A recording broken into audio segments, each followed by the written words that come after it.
ಯಾವುದೇ ವಿಶ್ವಾಸ ಯಾವ ಕಾಲಕ್ಕೂ ಇದ್ದದ್ದೇ. ಅನ್ಯ ಪುರುಷರನ್ನ ಕೆಟ್ಟ ಭಾವನೆಯಿಂದ ಕಾಣುವುದಲ್ಲ, ಕನಸಿನಲ್ಲಿಯೂ ಇನ್ನು ಪರಪುರುಷರನ್ನು ಎನಿಸುವುದಿಲ್ಲ. ವೃತ್ತನ್ನ ಪಟ್ಟವರು ನೀವು. ನಮ್ಮ ಹೆಂಡತಿಯರು ಮಾನವನ ಪ್ರಾಣವನ್ನಾದ್ರೂ ಬಿಟ್ಟರು ಹೊರತು ಮಾನವನ್ನ ಬಿಡುವುದಕ್ಕೆ ಸಾಧ್ಯವಿಲ್ಲ.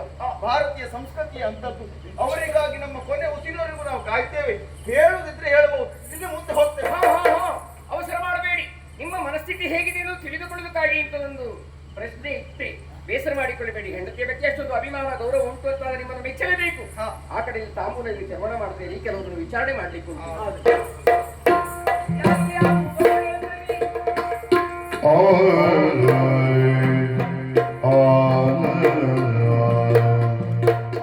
ಬ್ರಾಹ್ಮಣರಾಗಿರುವಂತ ನೀವು ಕೈ ಜೋಡಿಸಬಾರದು. ನಿಮ್ಮ ಆಶೀರ್ವಾದ ಯಾವತ್ತೂ ನಮ್ಮ ತಲೆಯ ಮೇಲಿರಬೇಕು. ಸರಿ ಅಮ್ಮ, ಊಟ ಮಾಡಿದ್ರ? ಊಟ ಮಾಡಿದ್ವಿ. ಊಟ ಮಾಡುವಂತ ನೀವು ಗೋಡೆ ಮೇಲುವಂತಹ ಭಾವಚಿತ್ರವನ್ನು ಕಂಡು ಬದುಕಲ್ಲಿ ಆಗಿರುವಂತಹ ನೋವನ್ನು ತೋಡಿಕೊಳ್ಳುತ್ತಾ ಕಣ್ಣೀರು ಬಿಡುತ್ತಾ ಇದ್ದೀರಂತೆ. ಯಾರಮ್ಮ ನೀವು? ಯಾಕೆ ಹೀಗೆ ಕಣ್ಣೀರು ಹಾಕ್ತಾ ಇದ್ದೀರಿ? ನಾನೊಬ್ಬಳು ಬಡ ಬ್ರಾಹ್ಮಣರ ಹೆಂಡತಿ. ನಾನು ಅಂದೊಂದು ದಿವಸ ಕಾಶಿ ಯಾತ್ರೆಗೆಂದು ಗಂಡ ಮಕ್ಕಳನ್ನು ಕೂಡಿಕೊಂಡು ಹೊರಟವರು ನಾವಿದ್ದೇವೆ. ಆ ಸಂದರ್ಭದಲ್ಲಿ ಮಾರ್ಗದ ಮಧ್ಯದಲ್ಲಿ ಒಬ್ಬಳು ತರುಣಿ ಸಿಕ್ಕಿದ್ಲು. ಅವಳ ಹೆಸರು ಸುಶೀಲೆ ಎನ್ನುವ ಹಾಗೆ. ಅವಳ ಕಣ್ಣೀರನ್ನು ಹಿಡಿದುಕೊಂಡು ನಮ್ಮಲ್ಲಿ ಕಷ್ಟವನ್ನು ತೋಡಿಕೊಂಡ್ಳು. ಜೊತೆಯಲ್ಲಿ ನನ್ನನ್ನು ಕರೆದುಕೊಂಡು ಹೋಗಿ ಎನ್ನುವುದಾಗಿ ಹೇಳಿದ್ವಿ. ಜೊತೆಯಲ್ಲಿ ನಾವು ಕರೆದುಕೊಂಡು ಹೋಗುವಂತ ಮಾರ್ಗದಲ್ಲಿ ಕಳ್ಳರ ಆಕ್ರಮಣವಾಯಿತಲ್ಲಿಗೆ. ಕಳ್ಳರ ಆಕ್ರಮಣವಾದ ತಕ್ಷಣವೇ ನನ್ನ ಗಂಡನನ್ನು ಕೊಂದಿದ್ರು, ಮಕ್ಕಳನ್ನು ಕೊಂದು ಕಳೆದ್ರು. ಅಲ್ಲಿಂದ ನಾನು ಓಡಿ ಹೋದೆ. ಆ ಪುಣ್ಯಸ್ತ್ರೀ ಮಗಳು ಎಲ್ಲಿ ಹೋದೋ ಏನು ಗೊತ್ತಿಲ್ಲ, ಏನಾದೋ ಏನು ಗೊತ್ತಿಲ್ಲ ನನಗೆ. ಅದಕ್ಕಾಗಿ ಪತಿಯನ್ನು ಮಕ್ಕಳನ್ನು ಕಳೆದುಕೊಂಡಿದ್ದೇನೆ, ನನಗೆ ಇನ್ಯಾರು ಗತಿಯಿಲ್ಲ ಎನ್ನುವುದಾಗಿ. ಸುಶೀಲ ಯಾವ ಕಡೆಗೆ ಹೋಗಿದ್ದಾಳೆ, ಅವಳು ಸ್ಥಿತಿ ಏನಾಗಿದೆ ಎನ್ನುವುದಾಗಿ ಅವಳ ಬಗ್ಗೆ ನಿಮಗೆ ಕರಿಕರ ಉಂಟು.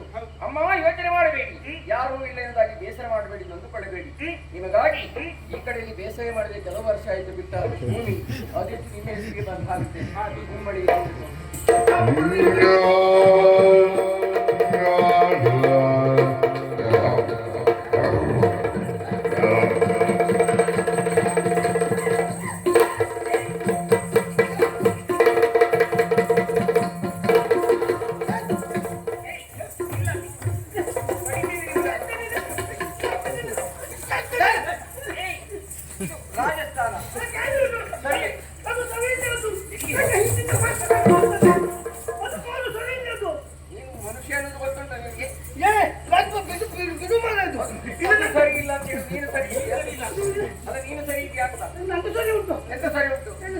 ಹಾಗೆ ಭಾಗಿಸಿಕೊಳ್ತಿ ಆಸ್ತಾರ ಸರಿ. ಬಾಯಿ ಮುಂದೆ ಬಾ. ಊಟ ಮಾಡಿದ್ರೆ ಹಣ್ಣೆ ತುಂಬಾ ಒಳ್ಳೆ ಊಟ. ಊಟ ಹೇಗುಂಟು? ಅನ್ನ ಸಾರು ಪೈಸಲ ಸಿಕ್ಕುಟ. ಸಿಕ್ಕುಟ ಊಟ ಮಾಡುವಂತ ನೀನು ಗೋಡೆ ಮೇಲಿರುತ್ತಾ ಭಾವಚಿತ್ರ ಹರಿಲಿಕ್ಕೆ ಮುಂದಾಗಿ ಕಾರಣ ಏನು? ಅದು ನನಗೆ ಮೋಸ ಮಾಡಿತ್ತು. ಅದು ಯಾರು? ಸುಶೀಲ. ಯಾಕೆ? ನಂದು ಕುತ್ವಾಲ ಉಂಟು. ಕುತ್ವಾಲ ನಂದು ಅಲ್ಲಿ ಗೋಡೆ ವ್ಯಾಪಾರ ಮಾಡ್ತಾ ಉಂಟು. ಆಮೇಲೆ ರಕ್ಷಣೆ ಮಾಡ್ತಾ ಇದ್ದಿತ್ತು. ಆವಾಗ ಅಲ್ಲಿ ಸುಶೀಲ ಬಂತು. ಆವಾಗ ನಾನು ಸುಶೀಲ ನೋಡಿತ್ತು. ಸುಶೀಲ ನನಗೆ ಪ್ರೀತಿ ಆಯಿತು. ಪ್ರೀತಿಯಾಗಿ ಸುಶೀಲ ಹತ್ರ ಕೇಳಿತ್ತು, ನೀನನ್ನು ಸಾಧ್ಯ ಆಗ್ತದೆ ಕೇಳಿತ್ತು. ಅದು ಆಗುದಿಲ್ಲ ಅಂತು. ಆವಾಗ ನಿನ್ನನ್ನು ಕೊಡ್ತದೆ ಅಂತು ನಂದು. ಆಮೇಲೆ ಅದು ಒಪ್ಪಿಕೊಂಡಿತ್ತು. ಅದು ಹೇಗೆ ಮಾಡಿತ್ತು ಗೊತ್ತಾ? ನಂದು ಗೋಡೆ ಉಂಟಲ್ಲ, ಗೋಡೆ ಏರಿಕೊಂಡು ಈಗ ಬರುವಾಗ ಅದು ಅಲ್ಲಿ ಬಿತ್ತು. ಆವಾಗ ನೀರಕ್ಕೆ ಬೇಕಂತು. ನೀರಕ್ಕಿನಯ್ಯೇ ಇಲ್ಲಿ ಬರುವಾಗ ಗೋಡೆ ನಯ್ಯೆ, ಸುಶೀಲ ನಯ್ಯೆ. ಸುಶೀಲ ಗೋಡೆ ಹತ್ಕೊಂಡು ಓಡಿ ಹೋಯ್ತು. ಆವಾಗ ಪ್ರತಿಜ್ಞೆ ಮಾಡಿದ್ದೇನೆ, ಸುಶೀಲ ಎಲ್ಲೂ ಸಿಕ್ಕಿದ್ದು ಬಿಡುವುದಿಲ್ಲ, ಅದನ್ನು ನಾನು ಮದುವೆ ಆಗ್ಬೇಕಂತ. ಈಗ ಬರುವಾಗ ಇಲ್ಲಿ ಒಂದು ಭಾವಚಿತ್ರ ಇದ್ದಿತ್ತು. ಬರುವಾಗ ನೀಚ ಬಂತು. ನೀಚ ನನ್ನ ಎರಡು ಬಂತು. ಮದುವೆ ಆಗಿರುವಂತಹ ಹೆಣ್ಣು ಸುಶೀಲಿ ಮೇಲೆ ಮನಸ್ಸು ಮಾಡಿದ್ದು ತಪ್ಪಲ್ಲವೇನು? ನಿಮ್ಮ ಜಾತಿಯ ಹೆಣ್ಣಿನ ಮೇಲೆ ಹಿಂದೂ ಗಂಡೊಬ್ಬ ಮನಸ್ಸು ಮಾಡಿದ್ರೆ ಕೈ ಹಾಕಿದ್ರೆ ಏನು ಮಾಡ್ತೀವಿ? ನಿಮ್ಮ ಜಾತಿಯ ಹೆಣ್ಣಿಗೊಂದು ಧರ್ಮ, ಹಿಂದೂ ಹೆಣ್ಣಿಗೆ ಒಂದು ಧರ್ಮ ಅಂತ ಭಾವಿಸಿ ನಮ್ಮ ಜಾತಿಯಲ್ಲಿ ಸುತ್ತಿಗೆ ಬರುವುದಿಲ್ಲ. ನೀನು ಮಾಡುವಂತ ತಪ್ಪಿಗೆ ನಿನ್ನನ್ನು ಸಿಗಿದು ತೋರಣ ಮಾಬುಕಲ ಎಲ್ಲಿರೋದು ಅದು ಮಾಬುಕಲ ಕ್ಷಮಿಸಬೇಕು ಕ್ಷಮಿಸಬೇಕು ಆಮೇಲೆ ಮಹಾರಾಜರೇ ಅಲ್ಲಿ ಎಂತಾಯ್ತು ಗೊತ್ತಿತ್ತು ನನ್ನ ಬಾಯಿಗೆ ಎಮ್ಮ ಬರ್ತಾ ಇರುವುದು ಹೌದು ಅದು ನಿನಗೆ ಒಂದು ರೂಪಾಯಿ ಕೊಡ್ತಾ ಇರ್ತಾರೆ ಮಹಾರಾಜರೇ ಇರಲಿ ನನಗೆ ತಪ್ಪಾಯ್ತು ನನಗೊಂದು ಮಾಪಿಕೊಂಡು ನೀನು ಉದ್ಯೋಗ ಮಾಡಿಕೊಂಡು ಇಲ್ಲೇ ಇರಬಹುದು ಯಾವ ಉದ್ಯೋಗ ಮಾಡ್ತೀವಿ ಎಂತ ಉದ್ಯೋಗ ಮಾಡುದು ಏನು ಮನಸ್ಸುಂಟು ನನಗೆ ಉದ್ಯೋಗ ಮಾಡುದು ಉಂಟು ಏನು ಇವ ನಮ್ಮ ಜಾತಿ ಉದ್ಯೋಗ ಮಾಡ್ತಾರೆ ಒಂದು 2 ಚಕ್ರದ ವಾಹನ ಕೊಡು ಆಮೇಲೆ ಒಂದು ಪುಟ್ಟಿ ಕೊಡು ಹಾ. ಸ್ವಲ್ಪ ಮೀನು ತರ್ತೇನೆ ನಾನು ಮೀನು ಅಲ್ಲ ಒಂದು ಹೋಗಿ ಅಂತ ಹೇಳುವುದಲ್ಲ ಅವ್ನು ಯಾವ ಜಾತಿ ಆಗಲಿ ಉದ್ಯೋಗಕ್ಕೆ ಈಗ ಆ ಜಾತಿ ಈ ಜಾತಿ ಅಂತಿಲ್ಲ ಹೀಗಾಗುದು ಅಂದ್ರೆ ಅವರಿಗೆಲ್ಲ ವ್ಯಾಪಾರ ಕಡಿಮೆ ಆಗ್ತದೆ ಅಂತ. ಅದು ಮಾಡುದು. ಅವರು ಕಾಯ ಮಾಡೋರು ವ್ಯಾಪಾರ ಮಾಡ್ತಾ ಇರ್ಲಿ ಅದು ಅಷ್ಟ ಜನ ನಾನು ಊರಿಗೆ ತೊಂದರೆ ಕೊಡುವುದಿಲ್ಲ ಅದು ನಾನು ಈಗ ಈಗ ಹೋಗ್ತದೆಲ್ಲ ಮನೆಯಲ್ಲಿ ಈಗ ಗಂಟರಲ್ಲಿ ಕೆಲಸ ಕೊಡ್ತದೆ ಹೌದು. ಅಲ್ಲಿ ಲಕ್ಕಿ ಹೆಂಗಸರೆಲ್ಲ ಇದ್ದಾರೆ. ಹೆಂಗಸರು ಇರುವಾಗ ಅವರು ಮನೆ ಹತ್ರ ಹೋಗಿ ಪ್ಯಾಕು ಕೈ ಕತ್ತರಿಸ್ತೇನೆ ಮಗನೇ. ಗಂಡಸರಿಲ್ಲದವರ ಹೆಂಗಸರ ಮನೆಗೆ ಹೋಗಿ ನಿನ್ನ ವ್ಯಾಪಾರ ಮೀನು ವ್ಯಾಪಾರ ಅದು ಮೀನು ತಕ್ಕೋಕೆ ಅದು ಸಾಧ್ಯ ಇಲ್ಲ ಅದು ಬೇಡ ಆ ಉದ್ಯೋಗ ಬೇಡ ಅಂದ್ರೆ ಒಂದು ಉಪ್ಪೆಲ್ಲ ಮಾಡಿ ಏನು ಮಹಾರಾಜರೇ ಒಂದು ಗೂಡಂಗಡಿ ಗೂಡಂಗಡಿ ಹೋಗ್ತದೆ ನಾನು ಗೂಡಂಗಡಿ ವ್ಯಾಪಾರ ಮಾಡ್ತದೆ ಇಲ್ಲಿ ಸಿಕ್ಕುದಿಲ್ಲ ಮಧ್ಯ ನಾನು ತಕ್ಕ ಬರ್ತೇನೆ ಹೊರದೇಶದಿಂದ ನೀನು ಬರುವಾಗ ಎಲ್ಲರೂ ನೀನೇ ತರುತ್ತಾ ಎಲ್ಲ ನಾನು ತರ್ತೇನೆ 80 ತಕ್ಕ ಬರ್ತದೆ ಮಾರಾಟ ಮಾಡ್ತಾರೆ ಏಯ್ ಯಾವ್ದು ಬರಲ್ಲ ಈಗ ಒಂದು ಬರ್ತಾ ಇರ್ತದೆ ಅಧಿಕ ಪ್ರಸಂಗಿ ನಮ್ಮ ನಾಡಿನಲ್ಲಿ ಮದ್ಯಪಾನ ನಿಷಿದ್ಧ ಮತ್ತೆ ನಿಶ್ಚಿತ ಅದಕ್ಕೆ ಅವಕಾಶ ಇಲ್ಲ ನಾನೇ ಕೊಡ್ತೇನೆ ಉದ್ಯೋಗ ಯಾವುದು ನಮ್ಮ ಸುರಿಲಾಯದಲ್ಲಿ ಇರಬೇಕು ಅಂದ್ರೆ ಮೈ ತೊಳಿಸಿಕೊಂಡು ಆಮೇಲೆ ಇದಕ್ಕೆ ಹೊತ್ತಿಗೆ ಸರಿಯಾಗಿ ಹುರುಳಿಯನ್ನು ನೀರನ್ನು ಕೊಟ್ಟು ಇರಬೇಕು ಮದುವೆಲ್ಲ ಮಾಡ್ಕೊಂಡು ಅದು ನೀನೇ ಮಾಡ್ಬೇಕು ನಾನೇ ಹೋಗ ಆ ಬರ್ತೀನಿ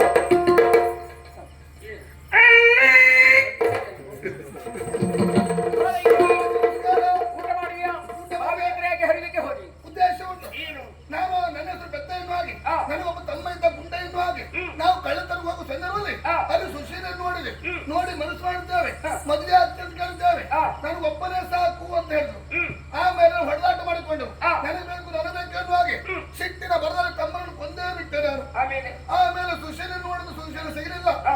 ಎಲ್ಲಿ ಹೋದಂತ ಒಂದು ಗೊತ್ತಾಗ ಹೆಣ್ಣಿಗಾಗಿ ಯಾರ ಹುಚ್ಚನಾದ ಈಗ ಅರೆ ಉತ್ತರಾದ ನಾನು ಒಡ ಹುಟ್ಟಿರುವಂತ ತಮ್ಮನನ್ನು ಕೊಂದವ ನೀನು ತಮ್ಮನನ್ನು ಕೊಂದೆ ನೀನು ಬದುಕಲೇಬಾರದು ಎಂದು ಬದುಕುತ್ತೇನೆ. ನಾನು ಕೊಲ್ಲಬಾರ್ದು ಹಾ, ನಾನು ಬದುಕಬೇಕು ನಾನು ಬದುಕಬೇಕೆನ್ನುವಂತ ಆಸೆ ಹೌದು ಆಗಲಿ ಅಂತೆ ಹಾ. ನಾನು ಕೊಡುತ್ತಿರುವಂತ ಉದ್ಯೋಗ ಹಾ. ನಾನು ಕೊಡುತ್ತಿರುವಂತ ಸಂಭಾವನೆ ಹಾ.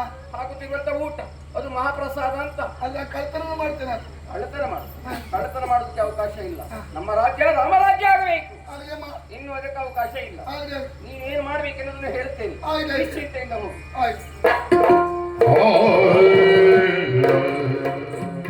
ಎಲ್ಲ ತೃಪ್ತಿಯ ಊಟ ಮಾಡಿರುವಂತ ನೀನು ಗೋಡೆಯ ಮೇಲಿರುವಂತಹ ಸುಶೀಲಿ ಭಾವಚಿತ್ರವನ್ನು ಹರಿದಕ್ಕೆ ಮುಂದಾದಿಯಂತೆ ಕಾರಣ ಕೇಳಬಹುದೇ ನನ್ನ ಪಾಲಿನ ವೈರಿಯ ಯಾಕೆ ನನಗೆ ಆಕೆ ವೈರಿ ಶೇಷವಾಗಿ ಉಳಿದಿದ್ದಾಳೆ ಆಕೆಯನ್ನು ನಾನು ಪ್ರೀತಿಸಿದವ ಹಾ ಪ್ರೀತಿಸಿದ ಪರಿಣಾಮವಾಗಿ ನನ್ನ ಕೈಗೆ ಸಿಗಲಿಲ್ಲ ಎನ್ನುವ ಕಾರಣಕ್ಕಾಗಿ ಒಂದು ದಿವಸ ಹಾ ಮಧ್ಯಪಥದಲ್ಲಿ ಆಕೆಯನ್ನು ತಡೆಯಲು ಆಕೆಯಲ್ಲಿ ನಾನು ಪ್ರಣಯ ಭಿಕ್ಷೆಯನ್ನು ಕೇಳಿದ್ದೇನೆ ಕೊಡುವುದಿಲ್ಲ ಅಂತ ಹೇಳಿದ್ದು ಆಗ ಅವಳ ಕೈಯಲ್ಲಿದ್ದಂತ ಮಗುವನ್ನು ಹೀರಿದು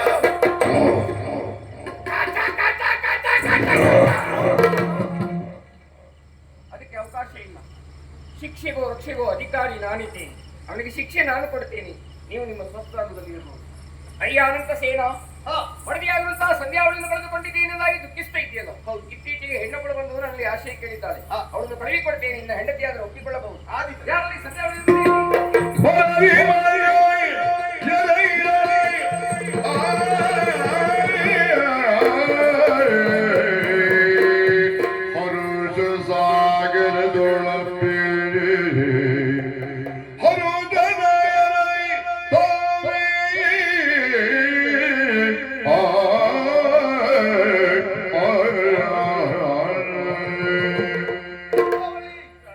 ನನ್ನನ್ನು ಕ್ಷಮಿಸಬೇಕು ಅನವರ್ತ ನನ್ನ ಕಣ್ಣನ್ನು ರಪ್ಪೆಯಾಗಿ ನಿನ್ನ ಕಾಪಾಡಿಕೊಂಡು ಬರ್ತೇನೆ ಎನ್ನುವುದಾಗಿ ಹೇಳಿದವನು ನಾನು ಆದ್ರೆ ಅಂದು ನೀನು ಬಾಯಾರಿಕೆ ಆಯ್ತಿರುವುದಾಗಿ ಹೇಳಿದಾಗ ನೀನು ತರುವುದಕ್ಕೆ ಹೋದವ ನಾನು ಆದ್ರೆ ಕೆಸರಿನಲ್ಲಿ ಹೂತು ಹೋಗುವ ಪ್ರಾಣಾಪಾಯದ ಸ್ಥಿತಿಯಲ್ಲಿ ನಾನು ಉಳಿದೆ ಯಾವುದೋ ವ್ಯಾಧ ಬಂದು ನನ್ನನ್ನು ಕಾಪಾಡಿದ ನೀರು ತೆಗೆದುಕೊಂಡು ಬರುವಷ್ಟರಲ್ಲಿ ನೀನು ಕಣ್ಮರೆಯಾಗಿ ಹೋದೆ ನಿನಗಾಗಿ ಕಾಡು ಮೇಡನ್ನ ತಿರುಗಿದ್ದು ಮಾತ್ರವಲ್ಲ ಊರು ಕೇರಿಯಿಂದ ತಿರುಗಿ ಹುಡುಕುವ ಪ್ರಯತ್ನವನ್ನು ಮಾಡಿದೆ ರಮಣಿ ನನಗೋಸ್ಕರವಾಗಿ ಕಾದು ನೀನು ಎಷ್ಟು ನೋವನ್ನು ಅನುಭವಿಸಿದೆಯೇನೋ ನನ್ನನ್ನು ಕ್ಷಮಿಸ್ತೀಯ ಸ್ವಾಮಿ ತಪ್ಪು ನಿಮ್ಮದಲ್ಲ ತಪ್ಪಲ್ಲ ನನ್ನದ್ದೇ ಆವತ್ತು ತಲೆ ಸುತ್ತಿದಾಗ ನೀರು ಅಂತ ಕೇಳಿದಾಗ ನೀವು ನೀರು ತರಲಿಕ್ಕೆ ಹೋದವರು ಎಷ್ಟು ಹೊತ್ತಾದ್ರೂ ನೀವು ಬರಲಿಲ್ಲ.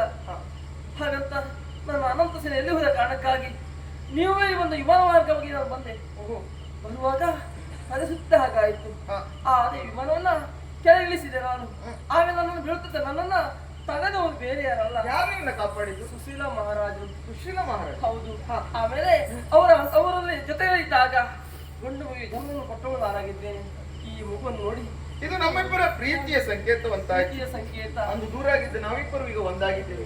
ಇದಕ್ಕೆಲ್ಲ ಕಾರಣಕರ್ತರು ಸುಶೀಲ ಮಹಾರಾಜರಲ್ಲ? ಸುಶೀಲ ಮಹಾರಾಜರು ಅಲ್ಲ, ಅವರೇ ಸುಶೀಲೆ. ಸುಶೀಲೆ ಸುಶೀಲೆ. ಹಾ, ನಿಮ್ಮ ಅಣ್ಣನ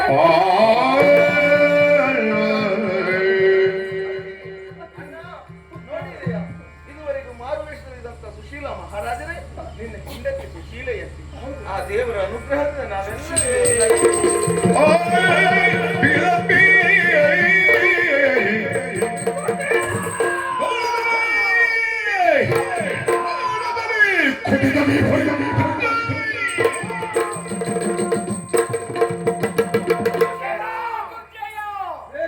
ಮಾಡಿಕೊಂಡು ಇಲ್ಲಿ ಬಂದಿದ್ದೀಯಾ? ನಿನಗೆ ಶಿಕ್ಷೆ ಇಲ್ಲಿಯಲ್ಲ.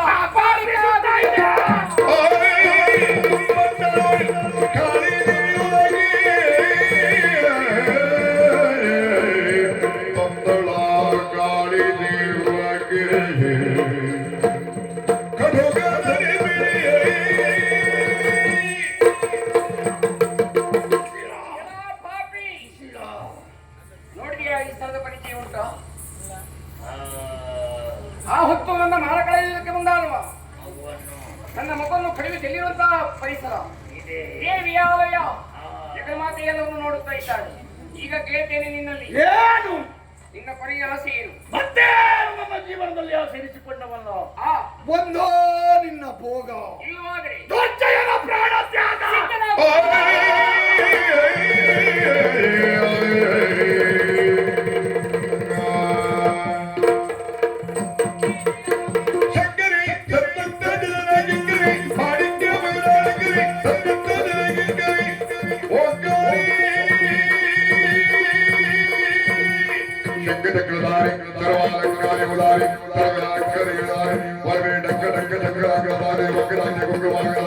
Why